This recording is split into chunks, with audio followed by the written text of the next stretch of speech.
Henrique ক্লাসেনের শেষ 6 one day ইনিংসের গড় ছিল প্রায় 70। এমনকি শেষ 6 ইনিংসের 5টিতেই তিনি করেছিলেন হাফ সেঞ্চুরি। ফর্মের তুঙ্গে ছিলেন তিনি, তবুও বেশ আগে ভাগেই আন্তর্জাতিক ক্রিকেটকে বিদায় জানালেন এই হার্ড হিটার ব্যাটার। হুট করেই অবসরের ঘোষণা দিয়েছেন হেনরিক ক্লাসেন। কোনো প্রকার জল খোলা না করেই বেশ নীরব ভঙ্গিমায় নিজের সিদ্ধান্ত জানিয়ে দিয়েছেন তিনি।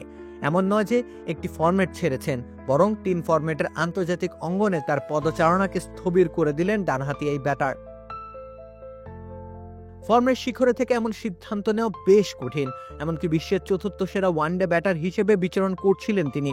অতএব বেশ সাহসী এক সিদ্ধান্ত নিয়েছেন হেনরিক ক্লাসেন। কোনো অভিমান কি জমেছে তার হৃদয়ে, নাকি স্রেফ তার একান্ত ব্যক্তিগত সিদ্ধান্ত এটি? ইস্পাহানি বেকারি ফ্রেশ, স্বাদের আবেশে একটু আয়েশ। ইন্ডিয়ান প্রিমিয়ার লিগের মঞ্চে ধারাবাহিকতা বজায় রেখেছিলেন হেনরিক ক্লাসেন। 1 সেঞ্চুরি ও 1 টিপ্পিতে 487 রান নিতে সক্ষম হয়েছিলেন ক্লাসেন। অতএব বয়সের ভারে নুয়ে পড়ার ছিটে ফোটাও ছিল না তার খেলাতে। বয়সও তো খুব বেশি হয়নি, মোটে 33। নিদেন পক্ষে আরো বছর 5 তিনি সার্ভিস দিতে পারতেন প্রোটিয়া ক্রিকেটকে, কিন্তু তিনি নায়কের বেশি বিদায় নিতে চাইলেন। হয় বীরের বেশে মরবে, নয়তো নিজেকে খলনায়ক হতে দেখার জন্য বেঁচে থাকবে। হেনরিক ক্লাসেন বীরের মতো বিদায়ের পথটাকে আপন করে নিলেন।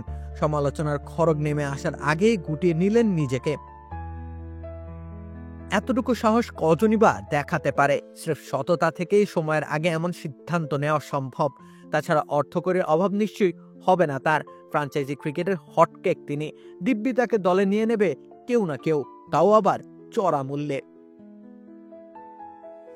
রাকিব হোসেন রুম্মান, খেলা ৭১।